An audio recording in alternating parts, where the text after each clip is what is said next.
run in the C qualifier. He did come third in there. So hopefully he's got something up his sleeve for a big name like Blysk. But we're in Bridgehead now, so let's get this underway. And in the right-hand side of the map, this is the orange Zerg. He's wearing the name Emperor, but this is TMK. And over on the other side of the map, we have that Protoss player from My Insanity, also hailing from Singapore. It is Blysk.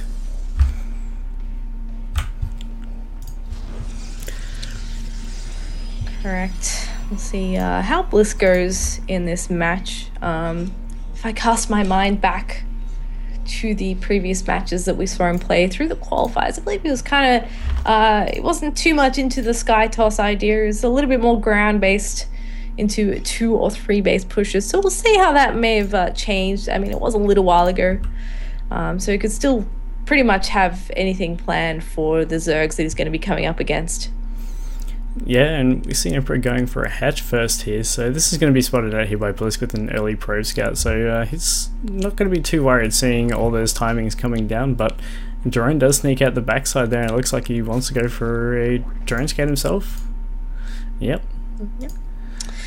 Can't really blame him. Always good to do when you've gone for the hatch first. Really unlikely that your opponent's going to open Forge first on this map. But it's just good to keep tabs on what they're doing, because you never know, especially in Legacy of the Void. You know, they could be doing some sort of elaborate cheese. They could be doing the some kind of rush. They could be proxying things. Better to be safe than sorry, especially when you want to get into those playoffs and get into those money matches.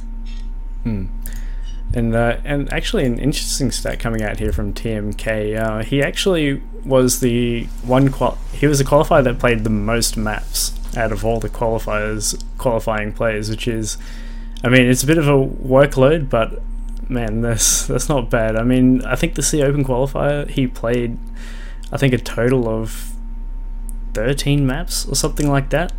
And I mean, he didn't quite make it through, but that's quite a lot for the size of the bracket that it was. And then just finishing up on like 19 maps played total throughout the qualifiers, because I believe his qualifier was quite one of the small ones. It was the Philippines. Yeah, it's in the Philippine one, yeah.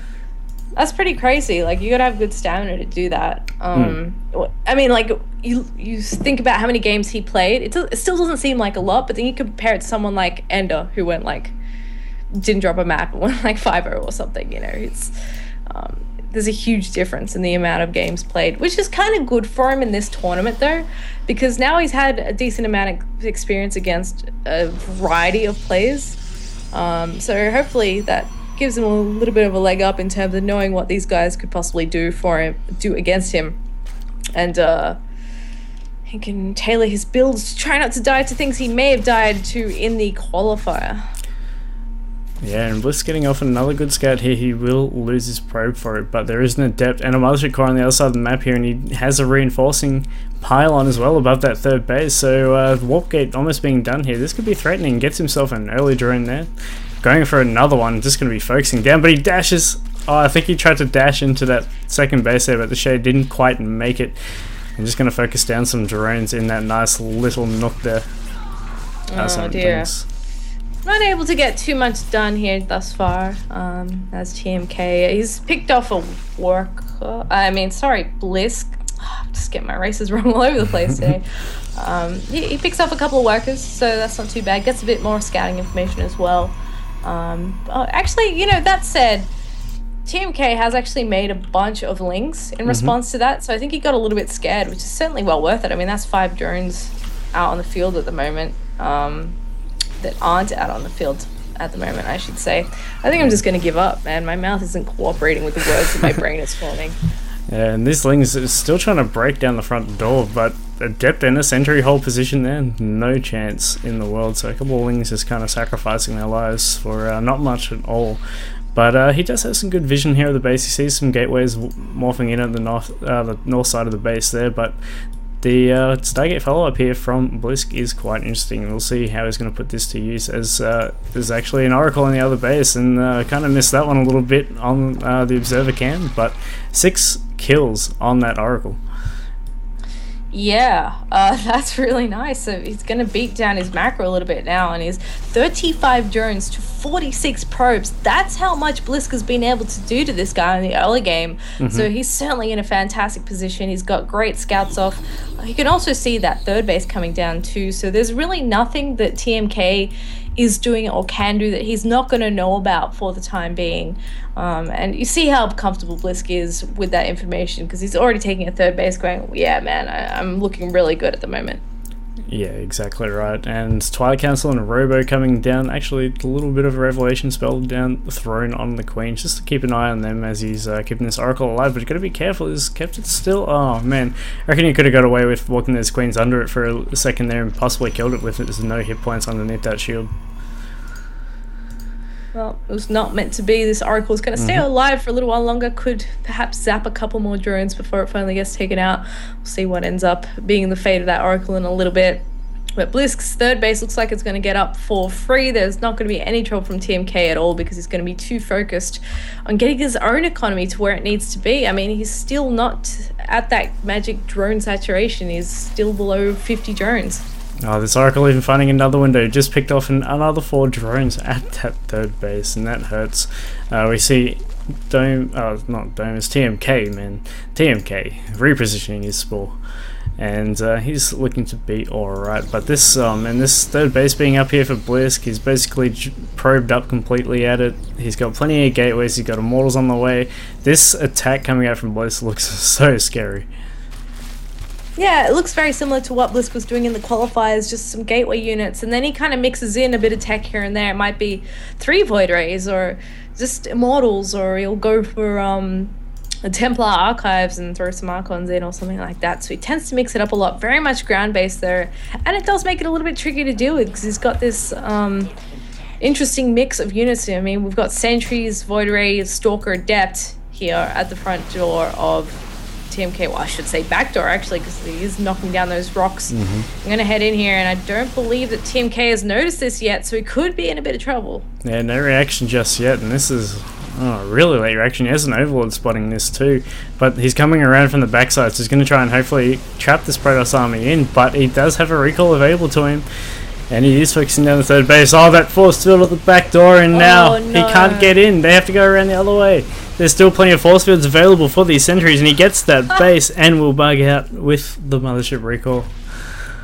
Awesome move by Blysk there. That is fantastic, on top of all the damage that he's already done. And he's not finished yet. He's got a warp prism coming in. He's got a lot of money to play with, so he's happy to do these giant warp ins and keep the pressure up on his opponent, while his own base looking really good. Like, he hasn't been touched this game. He's got disruptors on the way now too.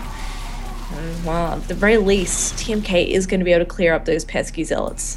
Yeah, Warp Prism just gets out alive there. We're seeing that transition here from Blysk. And what I've seen to be quite a popular build is Blink Stalker Disruptor. And he's even got he's still got even a Immortal and a Void Ray alive with this as well, and that just makes it all the more scary. Yeah, he's just got a bit of everything in the mix. I mean, the DT Shrine is now coming up as well, and that's going to make things even more difficult for TMK heading into the late game, because suddenly he's got DTs floating around all over the place that he's going to have to pay attention to, make sure he's got detection and some sort of defense where it's a couple of units for a spine crawler, just to deal with those DTs slipping into his mineral lines, because his economy is still having a really hard time at recovering. Yeah, and a Warp Prism is looking for more damage down on this bottom side of the map, while this Zerg army pushes out the front, and it looks like, once again, TMK are going to be just completely caught. Yeah, man, 3 cells coming in. DT's a threat. Oh, these disruptor shots come in. They collect a lot of roaches as they try to escape, and that's going to hurt there for TMK, of course. And these zealots getting some work done as well. That DT Shrine about to finish, and Blysk, these DTs that he warps in soon, are going to do so much. Yeah, oh, he's going to lose the Hydrogen. He could lose an upgrade as well if he doesn't get back here to defend in time. That is the next choice of target, maybe? No, he's going to leave it alone for the moment as these units coming to clear these zealots up, but he does lose the hatchery again. And at the same time, Protoss Army's heading across the north side of the map. He's going to come in and perhaps get another base. This is such an awkward composition to try and engage into. Yeah, 4 disruptors, and he has double robo production on those disruptors too, so just more and more can join the fray very, very quickly. But he does catch a bit of the army out here, TMK. And actually catches a couple of disruptors there, but he has singled out this Zerg army. It is a bit awkwardly out of the way, and this Protoss army on top of the 4th base here of TMK. Drones about to go down, disruptors ready for the background here, and there we go. We see those disruptor shots going out. TMK not microwing into massive shots, even more coming out. He's trying to split it up now, but it's just too late. Model in the background doing great, +2 attack for Blysk, and he will force TMK to GG here in game number 1. Oh, that disrupted damage is so gross. Oh, man. Oh, so awesome. They really didn't stand a chance once those got in there. I mean, ugh. I don't know how I feel about disruptors. When you have that happen to you and you just kind of want to cry. Yeah. That was really nicely done by Blysk. I really like his unit compositions. Every time we've seen him play, it's just like this really strange, eclectic mix of tech. Yep, he's putting pretty much all of Legacy of the Void to use. I mean, he wasn't quite able to take up the carriers, but man, that recent carrier nerf is quite... It's going to be quite interesting to see if carriers are going to be a thing of choice, because a build time increase from 90 seconds to 2 minutes, that is quite a big jump in build time. Yeah, it really is. Has anyone actually tried to do carriers in the qual? I seem to remember someone trying to go with the carrier option. I can't remember if it worked out or not. No, I'm not too sure, sorry. Yeah, I have a terrible memory as well. I'm pretty sure someone tried it, but it didn't really work out. So I still kind of have this feeling around carriers that maybe they're not good. Like, they're still not quite gonna make it into any sort of composition of a mid to late game army, despite Blysk trying to tweak it so that it does. I hope that's not the case, because it is a cool unit, but I guess we'll see what happens. Alright, and let's get into game number 2 here on Orbital Shipyard. And spawning down here in the bottom left, we have our Green Protoss, currently 1-0 up in this series. From my insanity, it is Blysk. And his opponent in the top right, spawning in the orange, this is TMK. Alright, it's going to be interesting to see the build that Blysk pulls out this time. If he goes through just like his standard play, Blysk is kind of one of those players. He does like Stargate, as we've seen so much in the past in HOTS, even the proxy Stargates coming out from him. So it'd be interesting to see if he does pull something like that out in a match like this, but we'll have to see, as TMK going for his natural base. Yeah, I would be kind of surprised to see Blysk not do a Stargate if he's going to play a macro game. He just plays a little differently to most people. Like, he mixes in 1 or 2 units, as we saw last game was 1 Void Ray, 1 Oracle, that kind of thing. Rather than going full into Sky Toss, it just uses it for a little extra beef in his army. So, yeah, we'll see what he comes up with. Could maybe do some early Adept Harass again. Time and time again, we're seeing Protoss pull that out, even if it's only 1 Adept, because, you know, you pair that with a Mothership Core and who knows, maybe even a Zealot or something like that, and it can get a little tricky to defend against early game when you haven't got much. It's a bit of a scrappy fight. A bit of a switch up here from Blysk is like, this is a large map. I can probably get away with my Nexus first here, and I mean, he very well can, just because of the size of the the main ramp out into the map. It's just one of those kind of standard sized walls that he can make off, so getting that Nexus first, then dropping a gateway and a Cybernetic core, it's a complete wall, well, pretty much a complete wall straight away. Yeah, that's right. The Probe Scout has a look at his opponent's base as well, goes, alright, you're not really making anything too scary, nothing that I should be worried about, looks pretty standard to me, so I'm just gonna head off, see if I can maybe hide some pylons, maybe just go home. See if he actually wants to do anything with that probe, but not too much to know. I still feel like it's very much in the ball's very much in Blysk's court to see what he actually wants to do, make his opponent react. That said, though, what's TMK got? He's got himself a Roche Warren, and it's a little bit early here, so let's see what he's kind of pressure he's going to put on here. I mean, he's still mining gas. He skipped Ling speed. So this just might straight up... Oh, actually, no, into lair. Okay. This could be possibly a bit of Nidus. There is an Overlord possibly setting up a position here in the bottom right. He's going a little bit far in. You gotta be careful. We'll see what he's going to do. This could just be pressure. I mean, the Queen Roach Knives that we were talking about earlier could definitely happen, but yeah, I'm feeling like he's going to pressure because it's way too early to be making roaches if you're not. Like, there's nothing coming at him, so perhaps he's trying to look to kill Blysk a little bit earlier on because he's a bit harder to deal with the longer the game goes. Yeah, of course, and these first few roaches on the way here, but it has supply block TMK, unfortunately, so the roach count got a little bit stunted there. But he'll come in, he'll see that the gateway tech has not been completed here with his Overlord. And, I mean, he'll be happy to see that, actually, because he has got those early roaches. There is a robo complete, but that one roach has been given away there, finds that probe in the middle of the map. But Immortal's coming down already, and yeah, I think Blysk is sensing a bit of danger here. Yeah, it really does look like Blysk is just going to have all the tools of the trade to backhand this out of the way.